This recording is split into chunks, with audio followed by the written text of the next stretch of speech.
Siapa sangka, sebuah mahakarya megah yang jadi kebanggaan Indonesia lahir dari sebuah kisah cinta yang tragis dan syarat yang mustahil. Hari ini, kita akan menyelami legenda Roro Jonggrang. Kisah di balik berdirinya Candi Prambanan yang agung. Bersiaplah untuk terbawa ke masa lalu, di mana kesaktian, cinta, dan pengkhianatan bertemu. Alkisah, di Tanah Jawa, berdiri dua kerajaan besar yang selalu berseteru. Kerajaan Pengging dan Kerajaan Baka. Pengging punya seorang pangeran sakti mandraguna bernama Bandung Bondowoso. Ia bukan hanya satria perkasa, tapi juga punya pasukan tak kasat mata, yaitu ribuan jin yang tunduk pada perintahnya. Dalam sebuah pertempuran dahsyat, Bandung Bondowoso berhasil menaklukkan Kerajaan Baka. Raja Baka pun gugur di medan perang, meninggalkan duka mendalam bagi rakyatnya dan seorang putri cantik jelita bernama Roro Jonggrang. Kemenangan itu membawa Bandung Bondowoso ke Istana Baka. Namun, begitu matanya tertuju pada Roro Jonggrang, amarah kemenangannya seketika sirna, berganti dengan kekaguman. Ia terpikat oleh pesona sang putri. Tanpa ragu, Bandung Bondowoso melamar Roro Jonggrang, berharap bisa mempersuntingnya dan menyatukan kedua kerajaan. Tentu saja, lamaran itu bagai tamparan bagi Roro Jonggrang. Bagaimana mungkin ia menikah dengan orang yang telah membunuh ayahnya dan menghancurkan negerinya? Hatinya dipenuhi kebencian. Namun, menolak lamaran seorang pangeran sakti secara terang-terangan bisa memicu peperangan baru. Roro Jonggrang pun memutar otak. Ia harus mencari cara menolak tanpa memancing amarah Bandung Bondowoso. Akhirnya, ia menemukan sebuah ide. Sebuah syarat yang ia yakini tidak akan mungkin bisa dipenuhi oleh manusia manapun. Dengan penuh keyakinan, Roro Jonggrang berkata, "Aku bersedia menjadi istrimu. Tapi dengan satu syarat, buatkan aku 1000 candi. Dan kau harus menyelesaikannya hanya dalam waktu 1 malam, sebelum fajar menyingsing." Mendengar syarat itu, Bandung Bondowoso tersenyum. Ia sama sekali tidak gentar. Baginya, itu adalah tantangan kecil untuk membuktikan cintanya. Dengan penuh percaya diri, ia menyanggupi permintaan Roro Jonggrang. Ia yakin, dengan bantuan bala tentara jinnya, 1000 candi dalam semalam bukanlah hal yang mustahil. Malam pun tiba. Bandung Bondowoso segera bersemedi, memanggil seluruh pasukan gaibnya. Ribuan jin datang dari segala penjuru, siap menjalankan perintah.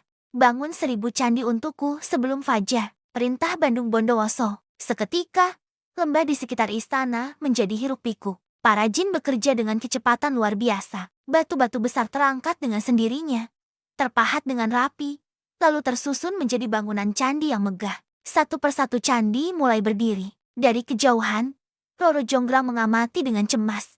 Awalnya ia yakin Bandung Bondowoso akan gagal. Tapi melihat pekerjaan itu berjalan begitu cepat, hatinya mulai gelisah. Kepanikan mulai merayap di benaknya. Malam semakin larut. Roro Jonggrang mengutus salah satu dayangnya untuk menghitung jumlah candi yang sudah selesai. Sang dayang kembali dengan wajah pucat, membawa kabar yang menakutkan. "Tuan Putri, sudah ada 999 candi yang berdiri. Tinggal 1 candi lagi, dan syarat Tuan Putri akan terpenuhi." Jantung Roro Jonggrang serasa berhenti berdetak. Fajar masih jauh, dan Bandung Bondowoso hampir berhasil. Ia tidak bisa membiarkan ini terjadi. Ia harus melakukan sesuatu untuk menggagalkannya. Dalam kepanikannya, sebuah ide cemerlang muncul di benaknya.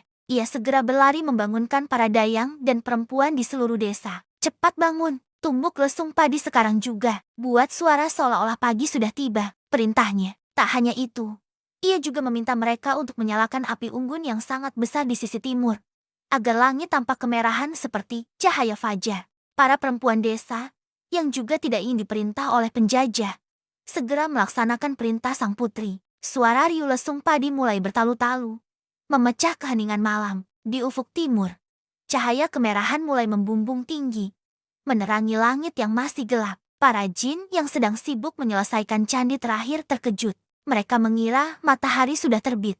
Ayam jago pun mulai berkokok, terkecoh oleh suasana pagi buatan itu. Karena jin takut pada cahaya matahari, mereka seketika panik dan lari tunggang langgang, kembali ke alamnya, meninggalkan pekerjaan mereka yang belum selesai. Candi ke-1000 pun terbengkalai. Bandung Bondowoso murka. Ia tahu fajar yang sesungguhnya belum tiba. Ia merasa ada yang tidak beres. Ia segera mencari tahu penyebabnya, dan sadarlah ia bahwa Roro Jonggrang telah berbuat curang. Amarahnya meledak tak terkendali. Dengan langkah gusar, ia menghampiri Roro Jonggrang yang pura-pura tidak tahu apa-apa. "Kau telah menipuku, Roro Jonggrang," Kau sendiri yang meminta 1000 candi. Sekarang, untuk melengkapinya, kaulah yang akan menjadi candi ke-1000. Teriak Bandung Bondowoso sambil menunjuk sang putri. Seketika, petir menyambar dan tubuh Roro Jonggrang kaku. Perlahan, ia berubah menjadi arca batu yang indah, namun dengan raut wajah penuh penyesalan. Kutukan Bandung Bondowoso telah mengubahnya menjadi pelengkap dari 999 candi yang telah dibangun.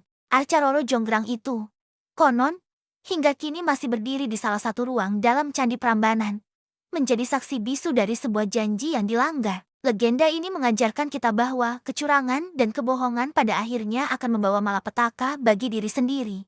Kisah inilah yang melekat pada Candi Prambanan, sebuah kompleks candi Hindu terbesar di Indonesia yang diakui sebagai warisan dunia oleh UNESCO. Sebuah monumen yang tidak hanya memukau karena arsitekturnya, tetapi juga karena legenda abadi yang menyelimutinya. Jeti, saat kamu berkunjung ke Prambanan, ingatlah kisah cinta, ambisi, dan kutukan yang melahirkan mahakarya ini.